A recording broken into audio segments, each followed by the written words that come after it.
Hello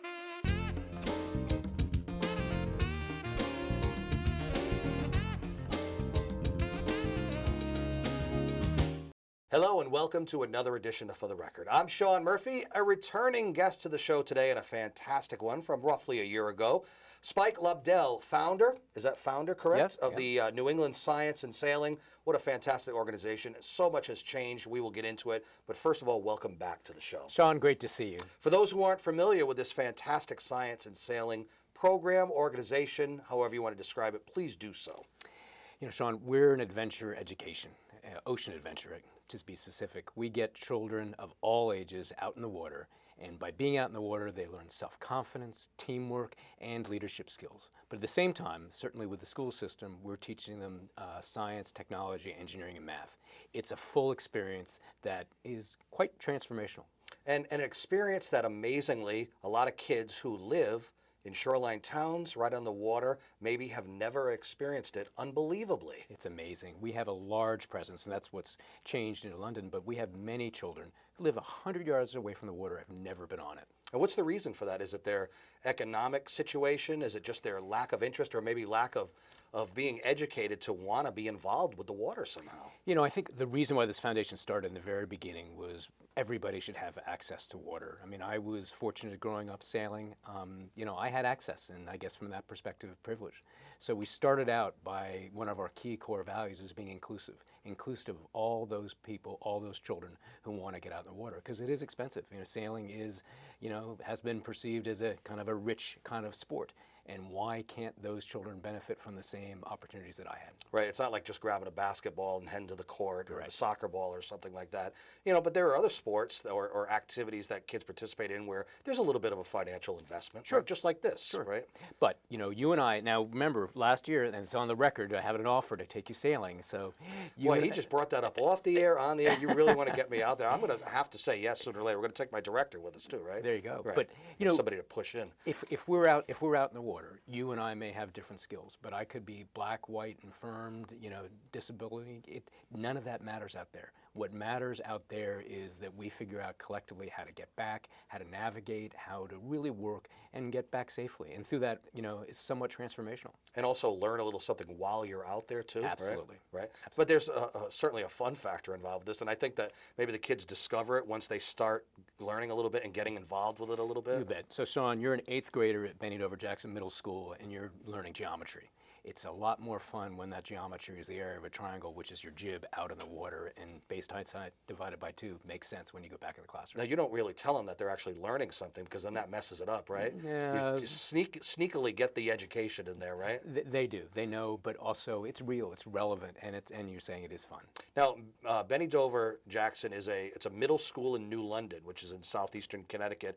So talk about the ages that you work with as far as kids. In the middle school, we're 6th through 8th grade, but our total program is age 4 all the way through adults. But as we work in London in school systems, our kind of core is K through 12. So the key is you're not just some organization in an office where people have to come to you. You are in the school system. How did that come about? Now, that's one of the big changes since last year. We talked about taking NESS, our program, to get it closer to the schools, and that's now happened. We actually have a classroom at Benny Dover. Another thing has changed. We're very fortunate to have 7 AmeriCorps members working with the children as mentors. And within our classroom at Benny Dover, they're there all day mentoring, providing help with the curriculum, with the teachers. And so the NESS experience is a full day experience. For those who aren't familiar with AmeriCorps, tell them about that. AmeriCorps, I guess, was started in the late 80s as a presidential decree to work within inner cities and basically for poverty. These are educated college graduates that come out and really dedicate 1 year of service to AmeriCorps. We're fortunate, and we believe we're certainly the only one in Connecticut, maybe even the country, that's using the AmeriCorps members to actually work on the water, teaching science, technology, engineering, math, using sailing and marine sciences. Now, people might think, okay, well, this is a sailing program, curriculum, fun thing to do. It must be strictly geared toward, school systems that might be on the shoreline near the water. Not the case at all, is it? No, we have schools coming down from Hartford, building presidents in Norwich. Our view really is that, why can't this program be accessible to all? Shoreline towns obviously have, the access, but we want to utilize our facility in Stonington, which is a great location. But what's changed over the last year is we now have, I guess it's 5 locations outside of Stonington. We're teaching in Westerly, Rhode Island in the summer. We have now a partnership with Mitchell College where we're going to help them operate their waterfront and, importantly, coach their varsity sailing team. Which is kind of in a little disarray at the moment, but you're going to fix it. No, I'm not sure it's disarray. We're going to make it competitive, better. make it much more competitive, Right. and build it in working. That's such a great location. And then we have now taken New London Community Boating, which is a really well-established organization teaching sailing scholarships to New London youth. But that's going to be coming under the Nest umbrella. So we'll now be at Greens Harbor Beach.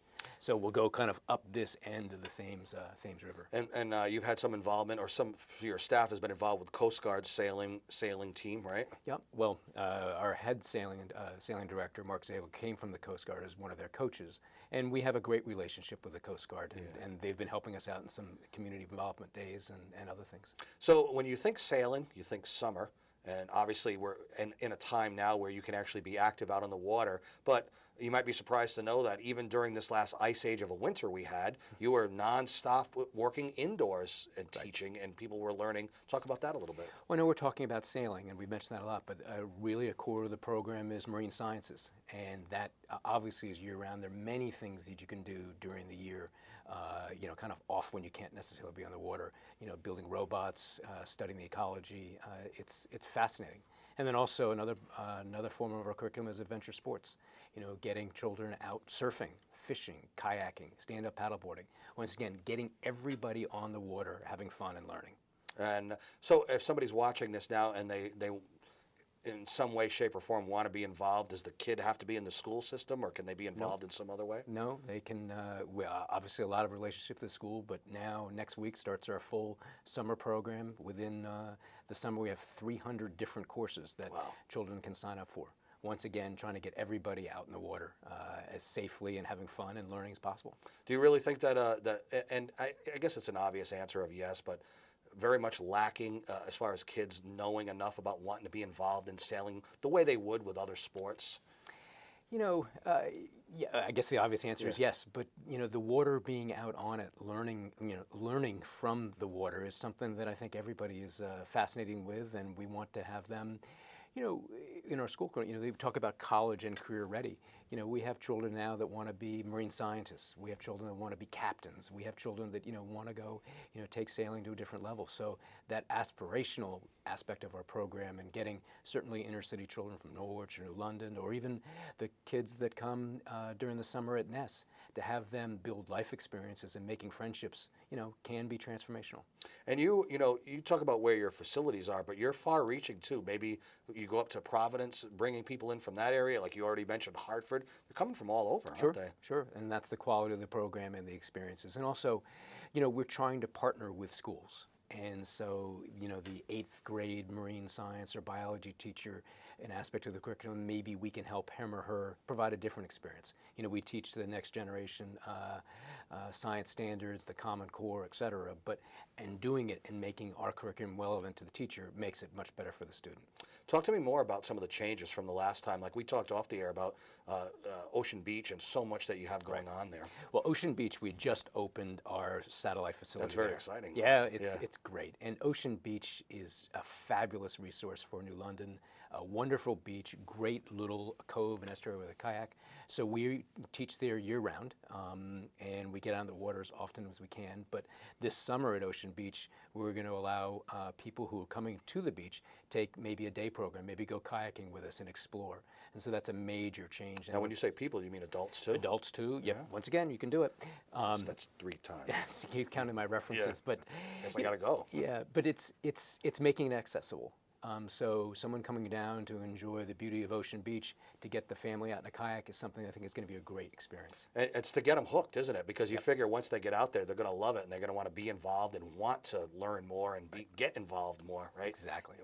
Whenever possible. And again, you know, you're talking about landlocked places that aren't maybe necessarily as landlocked as you think. Hartford, you do have the river, or the Connecticut River, so that's there. I mean, that's great, but you really want to get them out on the Atlantic Ocean at some point too, right? Right. Well, Stonington in this area is such a great location for all of that.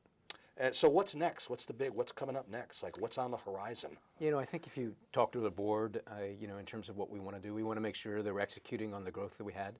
I guess this time last year we had 2,700 students. By the end of the year we had 3,200, so we've been growing substantively. But I think that the major driver of future growth will be setting up more satellites, working with other cities. You go to them, Go to right? them. Yeah. How about funding and stuff? How's that working out for you? You know, it's It's a challenge, right? It's a challenge, and it's probably my biggest responsibility for the foundation is helping us secure money, not only from private donors, but also we've gotten some very influential and important grants from foundations. Now that we're in a conscious part of the curriculum in schools, we would hope the state would view that this is an important part of education. I mean, we started out as an after-school program, and certainly from these after-school programs in inner cities, that's when, you know, some unfortunate things can happen. But you get children engaged after school, and now that we're teaching it throughout the rest of the school day to their curriculum, it's an important part of a partnership that we want to develop with all our schools. How about corporate? Can they get involved in some way? I'll make that plug every day of the week. Because they have the resources, the funds, right? Yeah, and also our visibility and the impact we're having, the work that we're doing to measure our outcomes, and there are many corporations in this area that we'd hope would be proud of what we're doing and want to participate. And we are a very high touch because our instructor-student ratio is about 6-to-1, and so it's a very hands-on, very kind of, as I say, high touch in the experience. But that also means it's expensive. At this time, as we're taping now, are you literally out on the water at this point? Absolutely, we've been out in the water since March.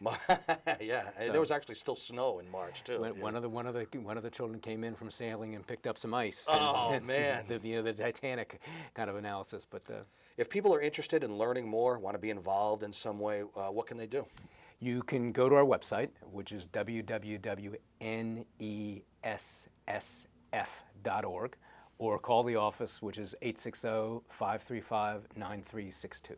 As we go to a break, Spike Lobdell, there's a fantastic video that you guys put together. Describe it, set it up for us as we go into the break. What we've been doing, Sean, is, I've been talking about, the program and the satellites, et cetera, but you can't get any better endorsement for the program and looking at these kids and looking in the whites of their eyes and seeing how much fun they have while they're learning. So this video does exactly that. You see our program, see where the kids are going, see how they're handling things, and hopefully having fun. Spike Lobdell, the founder of New England Science and Sailing. Pleasure you once again to be on the show. I appreciate it. Thank you. Good to see you. We'll take a short break. Enjoy the video. We'll be right back. I'm Sean Murphy. This is For the Record.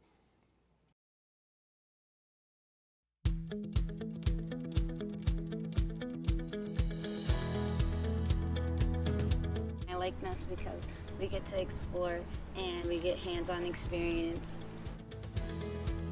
You can go boogie boarding, fishing, surfing, kayaking, paddle boarding. Definitely learn a lot here at Ness, especially how to work together.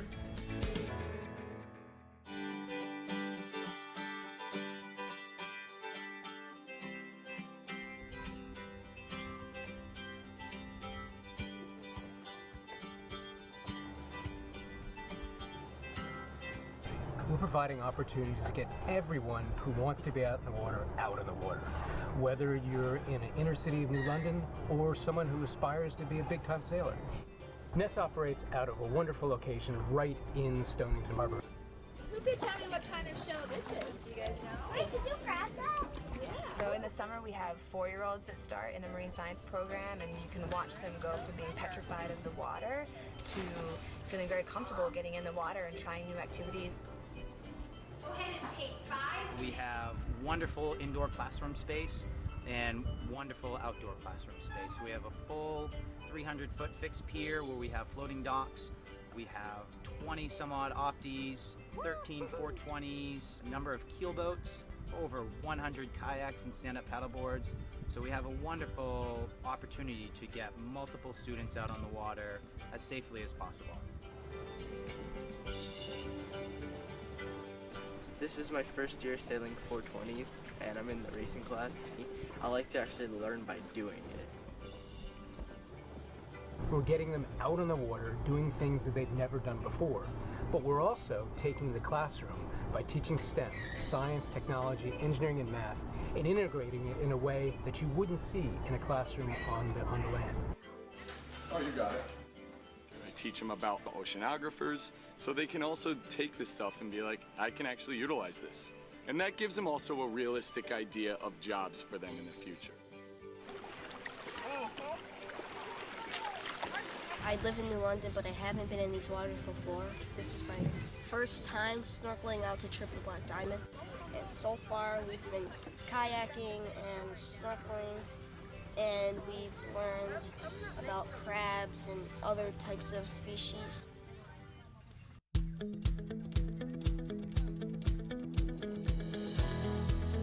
I think the students that come on a regular basis really leave with a lot of confidence. They learn leadership skills. They learn how to communicate effectively with peers. We believe the values that you get by being out on a boat, the self-confidence, the independence, should be accessible to all. And through our scholarship program, we're making that happen. Ness is trying to transform children's lives, one child at a time.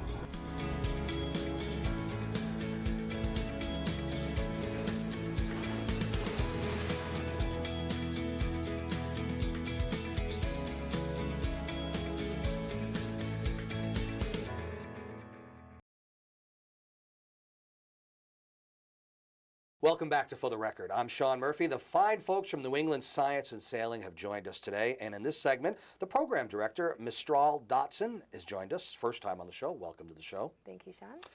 For this organization, for this setup for New England Science and Sailing, what does a program director do?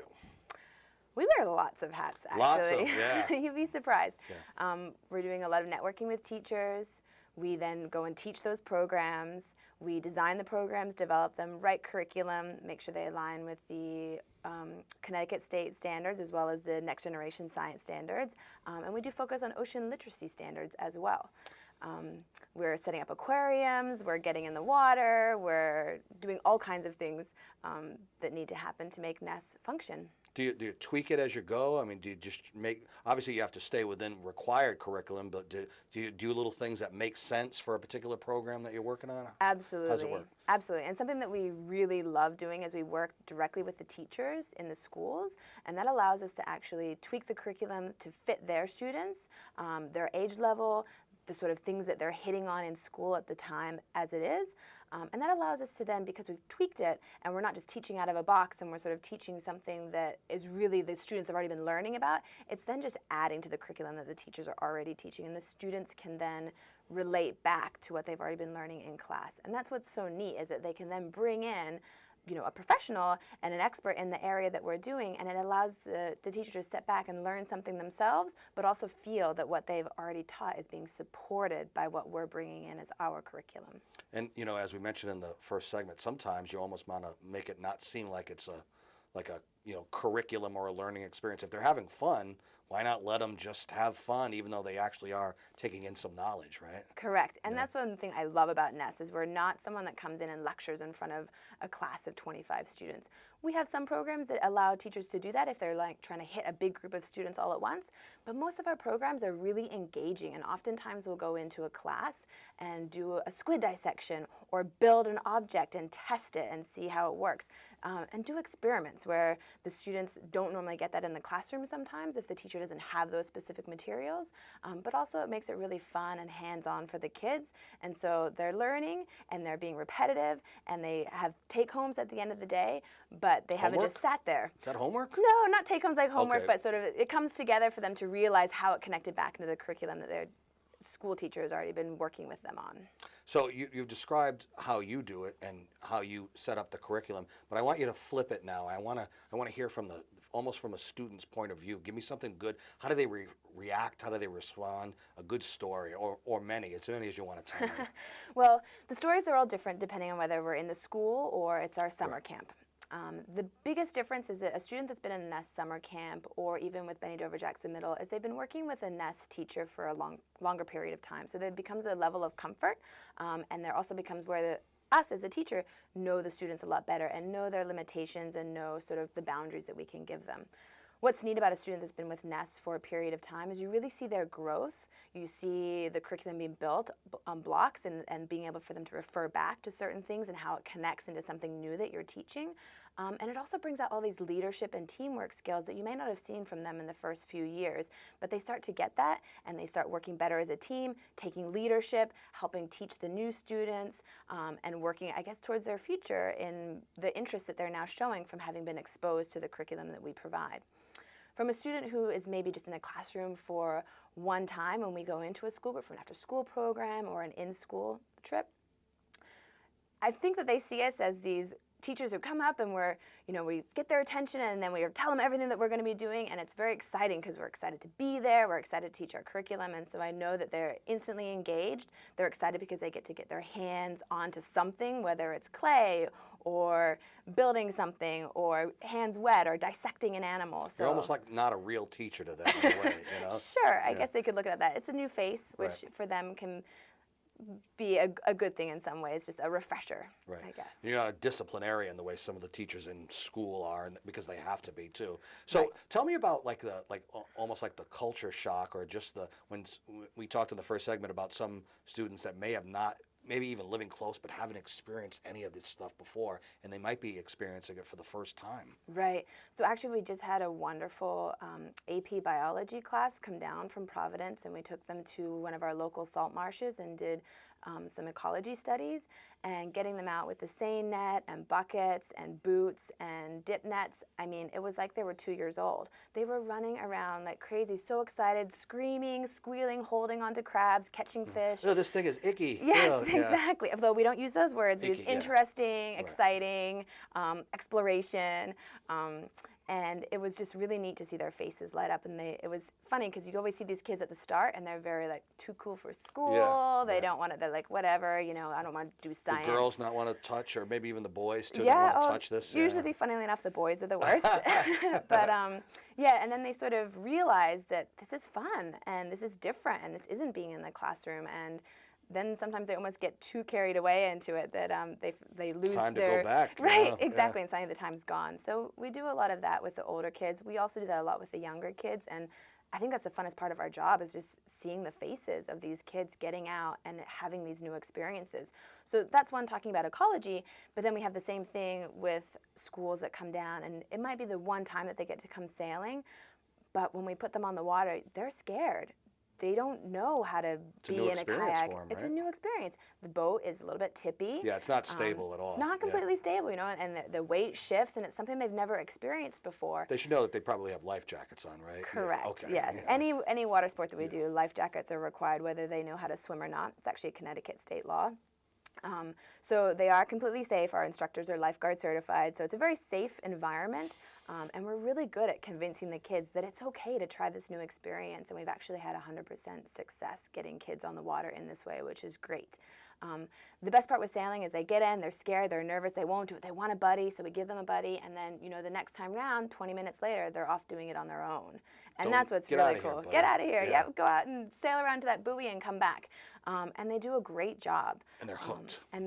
Yep, and they want to come back. Yeah. And so then it's easy for you at that point. The learning just flows right at that point. Exactly. And that's the key to what we're doing, is getting those kids just hooked, engaged, and ready to come back and try it again. How'd you get involved? Well, 9 summers ago, I actually sent my resume to Spike Lobdell, who... He's a good man. He is a good man. Applying to be a sailing instructor, along with another person who's now program director as well. And Spike looked at our resumes and realized, hey, these guys can sail, but they really have a strong marine science background. Let's talk to them about starting a marine science program. And so Spike hired us to do that.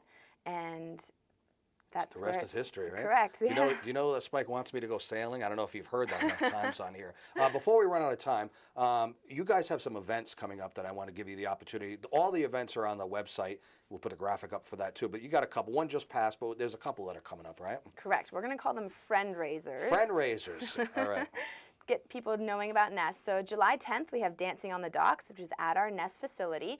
And it's basically come down, listen to some music, dance on the docks, enjoy yourself, head home for the night sort of thing.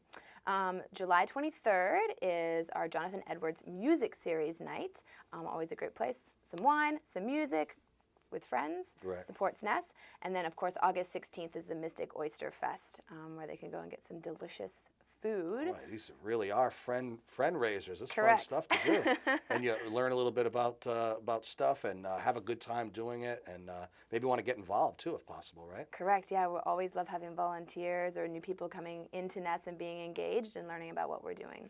You want to give the website out one more time for people? Sure. So our website for New England Science and Sailing is www.nessf.org. Mistral Dotson is the program director. Now, we talked off the air. You're Australian, Canadian, American. You're all of them. What are you? There's no accent at all there except American. No Yeah. accent. It is Yeah. American, but I do have dual citizenship, so Okay, for Australia and America. Good stuff. Well, thanks for being on the show. I appreciate it. Thank you, Sean. And thank you for joining us for another edition of For the Record. You can see this show and many others on our YouTube sites. Till next time, I'm Sean Murphy. Take care.